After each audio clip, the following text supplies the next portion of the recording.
직장인 여러분 안녕하세요. 보미TV의 보미입니다. 지난 시간에는 예테크 비법에 대해서 알아봤는데요. 오늘은 파킹 통장에 대해서 조금 더 자세히 알아보겠습니다.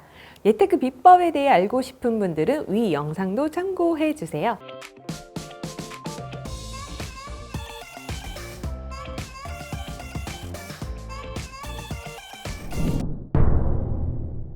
파킹 통장은 잠깐 돈을 맡겨도 높은 금리를 주고 언제든지 자유롭게 입출금할 수 있는 통장을 말하는데요.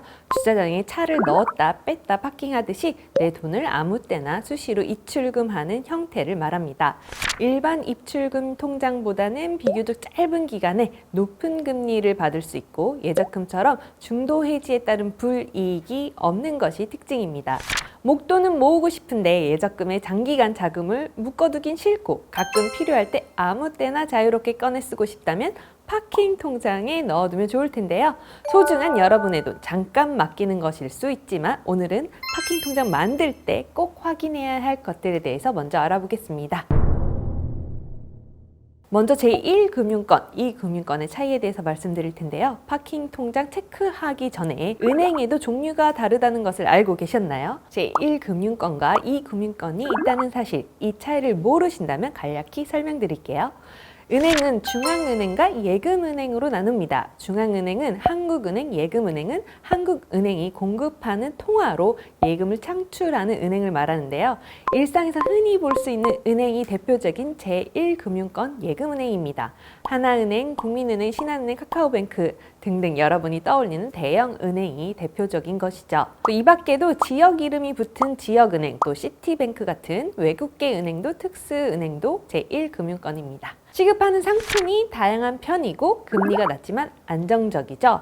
예금, 적금, 펀드, 채권 등 다양한 상품을 취급하고요. 주택, 청약, 종합저축 같은 정부의 정책이 제1금융권에 집중되는 경우가 많습니다. 또 지점도 많은 편이고 거래가 편리한 것도 장점이고요. 다만 대출 심사 조건이 비교적 까다로운 편이죠.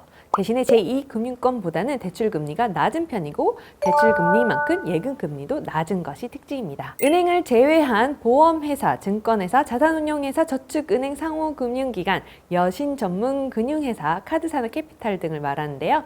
많이 들어본 OK저축은행이나 웰컴저축은행 등등이 있죠. 이런 것들이 제2금융권에 속합니다. 우체국과 협동조합도 포함이 되고요. 제2금융권은 제1금융권에 비해서 취급하는 상품이 적은 편입니다. 주로 투자, 저축, 보험을 다루는데요. 금리가 높지만 안정성이 낮은 편이고요. 심사 조건이 비교적 덜 까다로워서 빠르게 쉽게 대출을 받을 수가 있죠. 단 대출 금리가 조금 더 높고 안정성이 낮다는 점.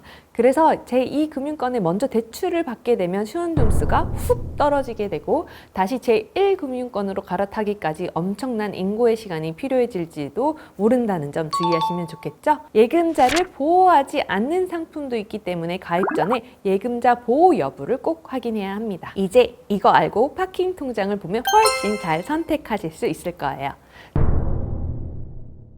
첫 번째 체크리스트는 당연하게도 기본 금리입니다.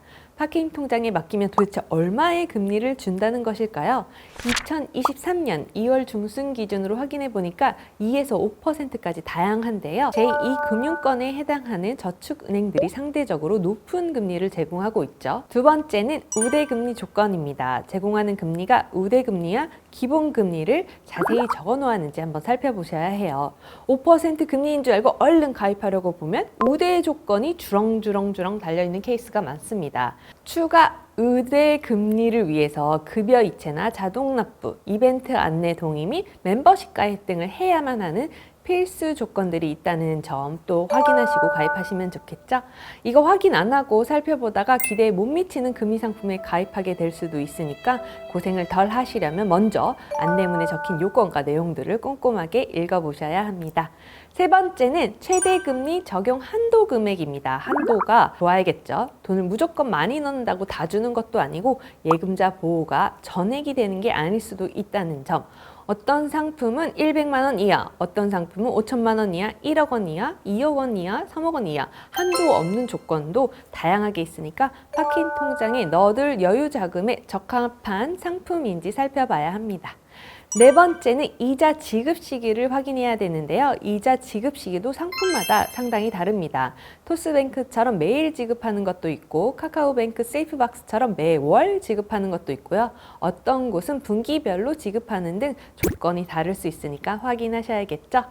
다섯 번째로 봐야 할 것은 예금자 보호 적용 의무인데요. 소중한 쌍짓 또는 예전 저축은행 사태처럼 큰 사고가 날지도 모르니까요. 예금자 보호 내용도 확인해 보세요. 상품 설명서에 예금자 보호 적용 문구가 기재되어 있는지 체크하고 보통 은행 상품은 5천만 원까지가 보호가 됩니다.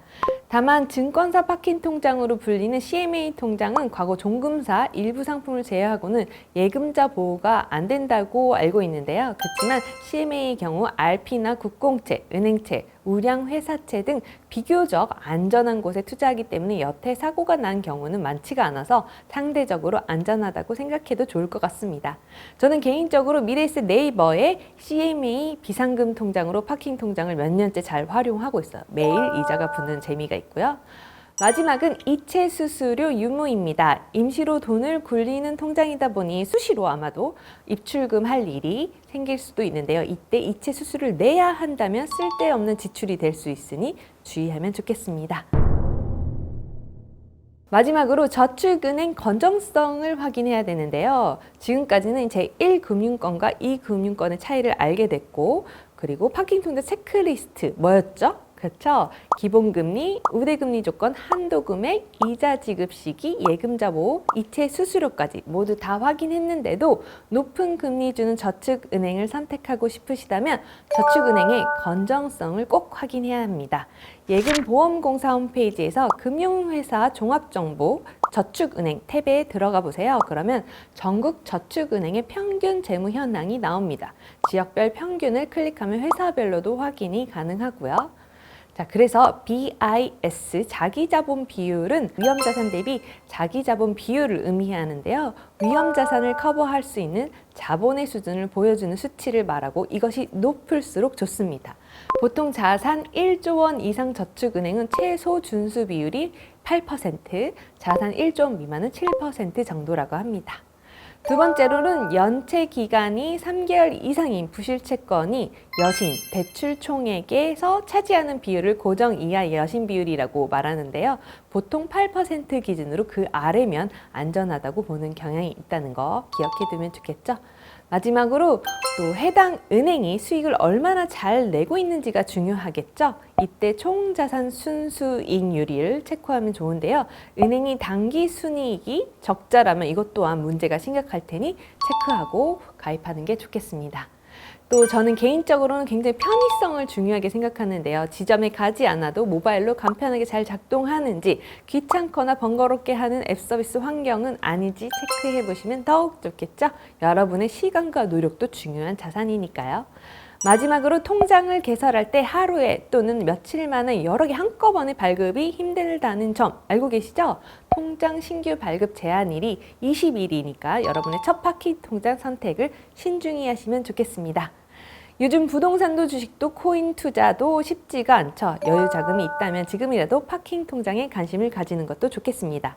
또 주식 투자를 포기하기보다는 지금이 저점일 수도 있으니 빚내지는 마시고 여윳돈이 있다면 주식 투자도 꾸준히 하는 것도 좋을 것 같고요. 자본주의에서 가장 중요한 건 항상 금리라는 사실을 오늘도 잊지 말자고요.